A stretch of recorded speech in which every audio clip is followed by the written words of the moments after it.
ಅವರ ಚಲನಚಿತ್ರವನ್ನ ನಿಷೇಧ ಮಾಡ್ತೀವಿ ಅಂತ ಈಗಾಗಲೇ ವಾಣಿಜ್ಯ ಮಂಡಳಿಯವರು ಹೇಳಿದ್ದಾರೆ. ನಾನು ಇಲಾಖೆ ಮಂತ್ರಿಯಾಗಿ, ಕನ್ನಡ ಮತ್ತು ಸಂಸ್ಕೃತಿ ಇಲಾಖೆ ಮಂತ್ರಿಯಾಗಿ ವಾಣಿಜ್ಯ ಮಂಡಳಿಯವರಿಗೆ ವಿಶೇಷವಾಗಿ ಅಭಿನಂದನೆ ಹೇಳ್ತೀನಿ.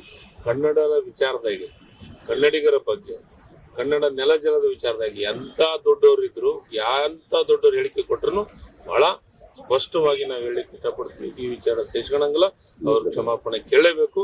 ಕೇಳಲಿಲ್ಲ ಅಂತಂದ್ರೆ ಏನ್ ಈಗ ನಿರ್ಧಾರ ಆಗಿದೆ ವಾಣಿಜ್ಯ ಮಂಡಳಿಗಳು ಅವ್ರ ಚಲನಚಿತ್ರವನ್ನು ನಿಷೇಧ ಇರಲಿಕ್ಕಂತ ಇದು ನಿರ್ಧಾರ ಅದು ಆಗತ್ತೆ. ಅಲ್ಲ, ಶಿವರಾಜ್ ಕುಮಾರ್ ಅವರು ಹೇಳ್ತಿರುವಂತದ್ದು ಇದನ್ನ ಬಿಡುಗಡೆ ಮಾಡಕ್ ಹೋಗ್ಬೇಡಿ, ಇದನ್ನ ಅವ್ರು ಏನ್ ಹೇಳ್ಬೇಕಾ, ಯಾವ ಟೈಮ್ ಏನ್ ಹೇಳ್ಬೇಕಾ.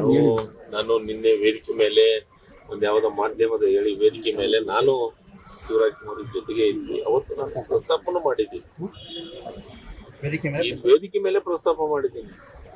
ಇದು ಡಾಕ್ಟರ್ ರಾಜ್ಕುಮಾರ್ ಅವರು ಕನ್ನಡದ ವಿಚಾರದೊಳಗೆ, ಅವರ ಫ್ಯಾಮಿಲಿ ಕನ್ನಡ ವಿಚಾರದೊಳಗೆ ಸಾಕಷ್ಟು ದುಡಿದಿದ್ದಾರೆ. ಕನ್ನಡಿಗರು ಅವ್ರ ಸಲಾಗನು ದುಡಿದಂಥದ್ದು ಇದೆ. ಹೀಗಾಗಿ ನೀವು ಹಿರಿಯ ನಟನಾಗಿ ತಕ್ಷಣ ಅವರಿಗೆ ತಿಳಿ ಹೇಳುವಂತ ಕೆಲಸವನ್ನ ಮಾಡಬೇಕು ಅಂತ ನಾನು ಈಗಾಗಲೇ ಅವ್ರಿಗೆ ವೇದಿಕೆ ಮೇಲೆ ಹೇಳಿದ್ದೀನಿ. ಇದನ್ನು ನಾವು ಸಹಿಸ್ಕೊಳೋದಿಲ್ಲ. ಶಿವರಾಜ್ ಕುಮಾರ್ ಅವರು ಇಲ್ಲ ಚಲನಚಿತ್ರ ಯಾರಾದ್ರೂ ಹಿರಿಯ ನಟರು ಅವ್ರಿಗೆ ಮಾತಾಡ್ಲಿ. ಇಲ್ಲಂತಂದ್ರೆ ಕನ್ನಡ ಇದೇ ರೀತಿ ಪ್ರತಿ ಒಬ್ಬೊಬ್ರು ಬಂದು ಒಂದೊಂದು ಹೇಳಿಕೆಯನ್ನು ಕೊಟ್ಕೊಂತ ಹೋಗ್ತಾರೆ. ಸೋನಿ ನಿಗಮ್ ಅವ್ರು ಬಂದು ಮಾತಾಡಿದ್ರು, ಇನ್ನೊಬ್ಬ ಪರಭಾಷೆ ನಟರು ಯಾರು ಬಂದು ಕನ್ನಡದ ಬಗ್ಗೆ ಹಿಂಗ್ ಮಾತಾಡಿದ್ರೆ ನಾವು ಸಹಿಸ್ಕೊಳಕ್ಕಾಗತ್ತಾ? ಸಹಿಸ್ಕೊಳಕ್ಕಾಗಲ್ಲ. ಇದನ್ನ ನಾವು ಏನ್ ನಿರ್ಧಾರ ತಗೊಂಡಿದ್ದಾರೆ ವಾಣಿಜ್ಯ ಮಂಡಳಿ ಅವ್ರನ್ನ ಬೆಂಬಲಿಸ್ತೀನಿ. ಇದು ಈ ವಿಚಾರದಾಗ ಸರ್ಕಾರನು ಅವ್ರ ಜೊತೆಗೆ ಎಮ್ಮೆ ಅವ್ರು ಹೇಳ್ತಿರೋದು ಅವ್ರ ಸಿನಿಮಾ ತಡೆಗೆ ಒಡ್ಡುವಂತ ಪ್ರಯತ್ನಗಳು ಆಗ್ಬಾರ್ದು. ಯಾಕಂದ್ರೆ ಮತ್ತೆ ಇವರು ಕನ್ನಡದ ಬಗ್ಗೆ ಅಭಿಮಾನ ಇಲ್ಲ ಅವ್ರಿಗೆ. ಕನ್ನಡದ ಬಗ್ಗೆ ಹಿಂಗೆ ಮಾತಾಡ್ಸೋಣ.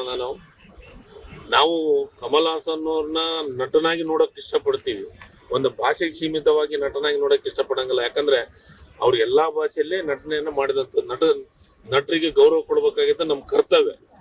ಆದ್ರೆ ಭಾಷೆ ವಿಚಾರಕ್ಕೆ ಬಂದ್ರೆ ಯಾರೇ ಇದ್ರು ನಮಗ್ ಮೊದಲು ಭಾಷೆ, ಆಮೇಲೆ ಎಲ್ಲ. ಅದಕ್ಕೆ ಭಾಷೆ ವಿಚಾರದಾಗ ನಾವು ಕಾಂಪ್ರಮೈಸ್ ಆಗಂತ ಪ್ರಶ್ನೆ ಇಲ್ಲ.